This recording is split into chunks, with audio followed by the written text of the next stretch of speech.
Hello दोस्तों, आपको कपिल के कहानियां चैनल में स्वागत है। बुद्ध और क्रोधित किसान। बहुत समय पहले की बात है, जब भगवान बुद्ध अपने ज्ञान और शांति के संदेश को जनवरी से जनवरी तक पहुंचा रहे थे। उनका मार्ग केवल भौगोलिक दूरियों को तय करना नहीं था, बल्कि वह हृदयों और मनों के बीच की दूरियों को भी मिटा रहे थे। उनके मुखमंडल पर सदैव एक अलौकिक तेज विराजमान रहता था, जो न केवल उनके दिव्य स्वरूप का परिचायक था, बल्कि उनकी असीम करुणा और बुद्धिमत्ता का भी प्रतीक था।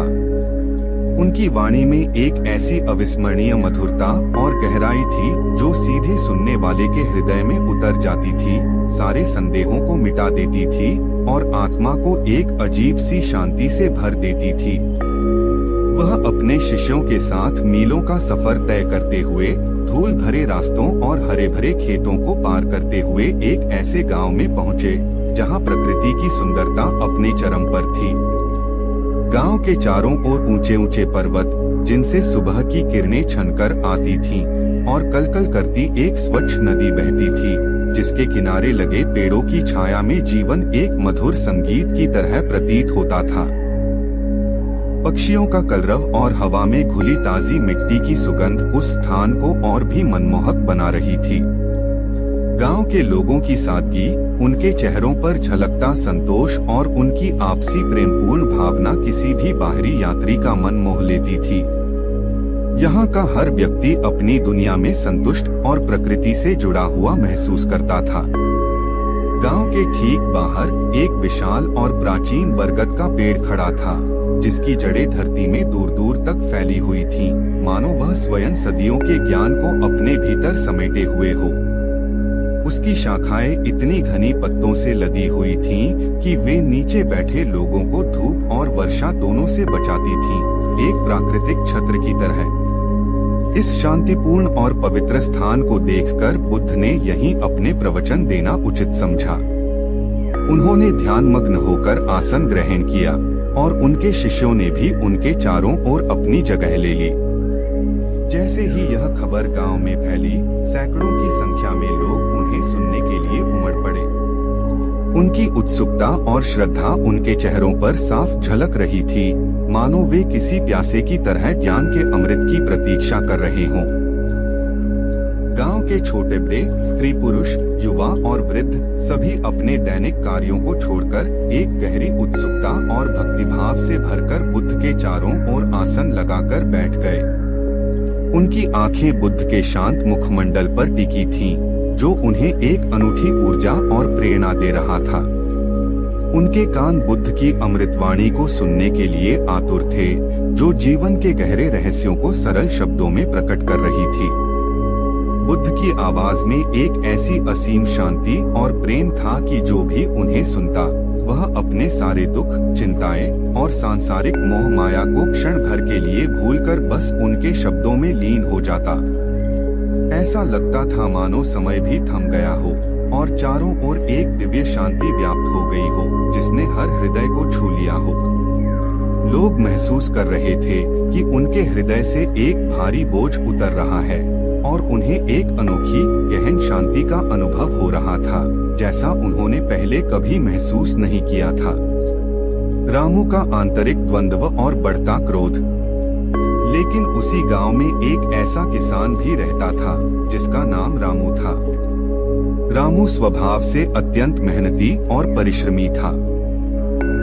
उसकी पहचान गांव में एक ऐसे व्यक्ति के रूप में थी, जो दिन रात अपने खेतों में पसीना बहाता था, अपनी जमीन से गहरा जुड़ाव रखता था और अपने परिवार के लिए सब कुछ न्योछावर करने को तैयार रहता था। उसके हाथ कठोर और मजबूत थे, जो उसकी कड़ी मेहनत की कहानी कहते थे। परंतु पिछले कुछ समय से उसके मन में एक गहरी ईर्ष्या और कटुता पल रही थी, जिसने उसके शांत स्वभाव को कहीं दबा दिया था। यह ईर्ष्या किसी और से नहीं, बल्कि भगवान बुद्ध से थी, जिससे उसे सख्त नफरत थी। रामू को लगता था कि बुद्ध लोगों को गलत राह दिखा रहे हैं, उन्हें अपने कर्म और जिम्मेदारियों से विमुख कर रहे हैं।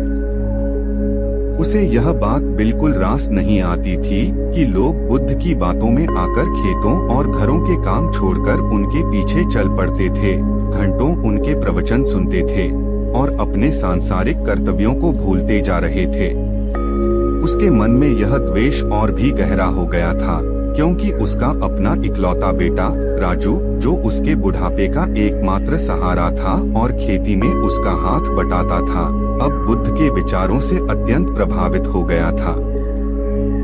राजू, जो पहले खेतों में अपने पिता का दाहिना हाथ था, अब बुद्ध के प्रवचनों में गहरी रुचि लेने लगा था और अक्सर शांति, अहिंसा और वैराग्य की बातें करता था।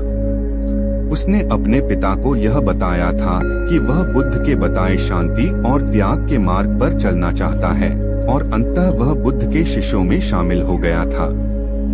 रामू के लिए यह एक असहनीय आघात था। उसे लगा कि बुद्ध ने उसका बेटा उससे छीन लिया है, उसका सहारा छीन लिया है और अब उसकी सारी मेहनत पर पानी फिर गया है।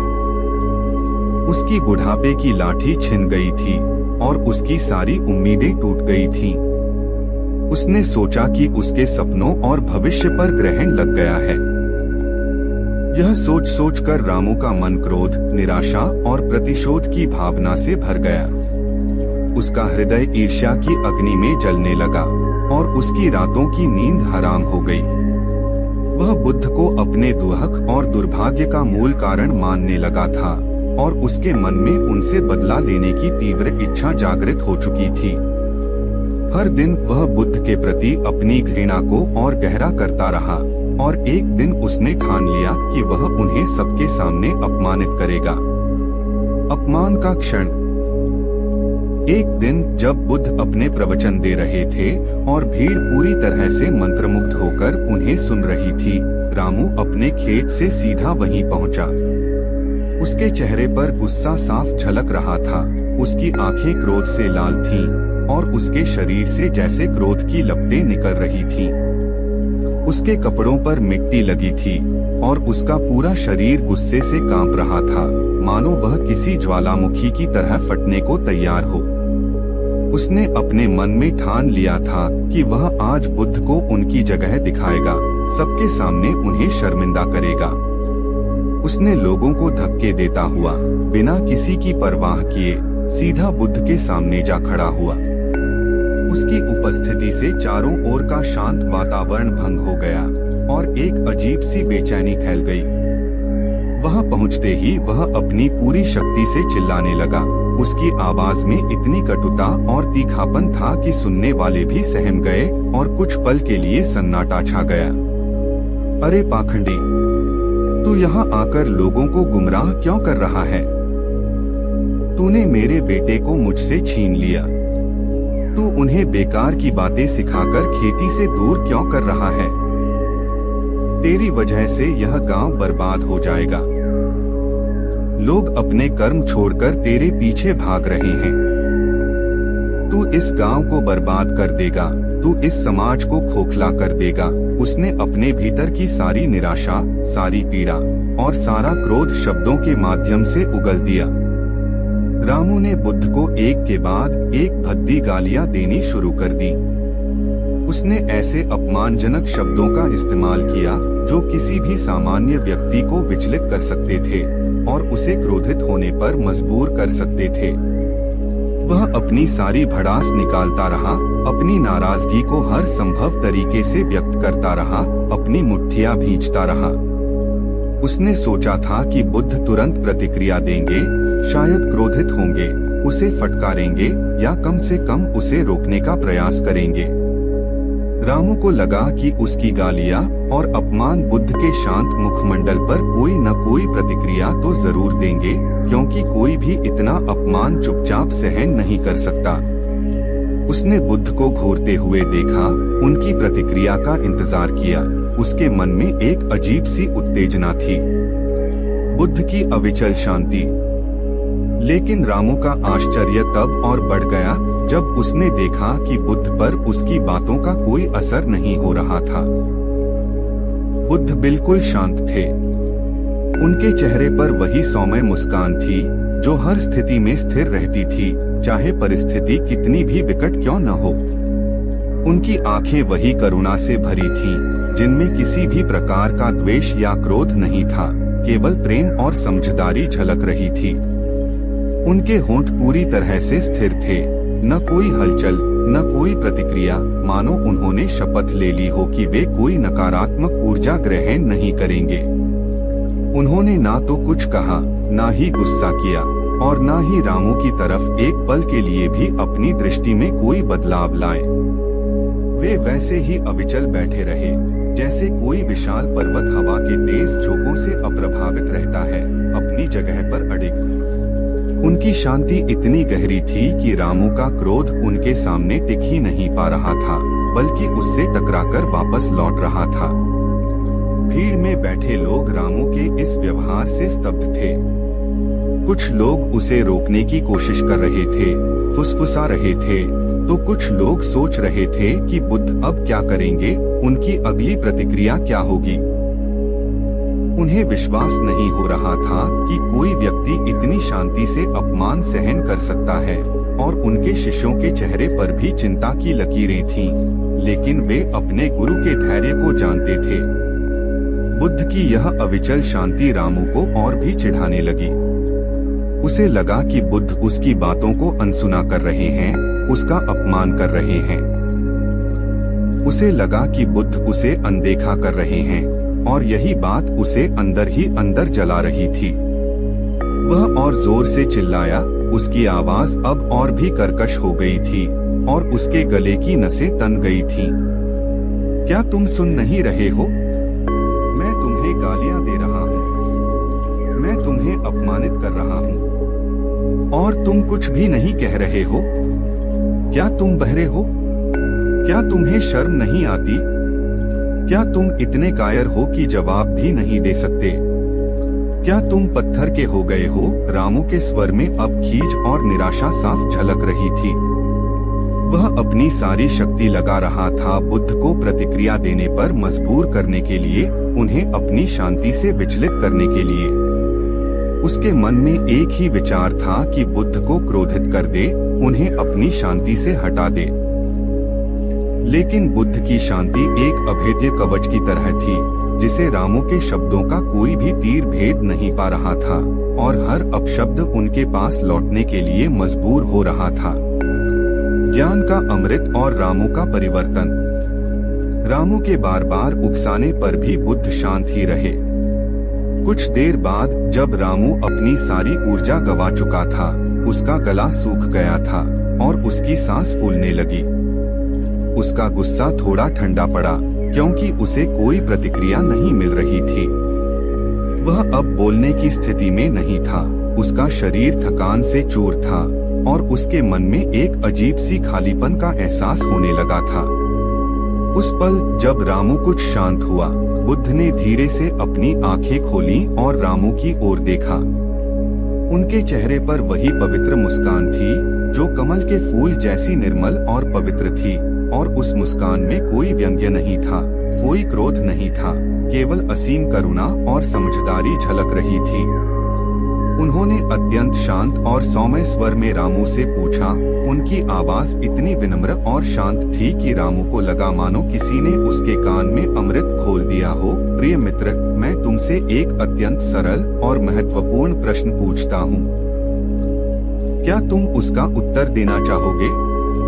रामू, जो अभी भी गुस्से से हाँफ रहा था और अपने व्यवहार से थोड़ा शर्मिंदा भी होने लगा था, बुद्ध के अप्रत्याशित प्रश्न से थोड़ा चौंक गया। उसने एक पल सोचा। उसे बुद्ध के प्रश्न का अर्थ तुरंत समझ में नहीं आया, लेकिन उस शांतिपूर्ण वातावरण में और बुद्ध की विनम्रता के सामने उसने ईमानदारी से उत्तर दिया, स्वाभाविक है, देने वाले के पास ही रहेगा। अगर मैं किसी को कुछ दूं और वह न ले, तो वह मेरे पास ही तो रहेगा, आखिर वह मेरा ही तो है। रामू ने थोड़ी हड़बड़ाहट में जवाब दिया। उसे लगा कि यह एक आसान सा प्रश्न है, जिसका उत्तर सबको पता है। बुद्ध ने मुस्कुराते हुए कहा, उनकी मुस्कान और भी गहरी हो गई थी। बिल्कुल ठीक, तुम्हारी बात बिल्कुल सही है। तुमने इसका सटीक उत्तर दिया है।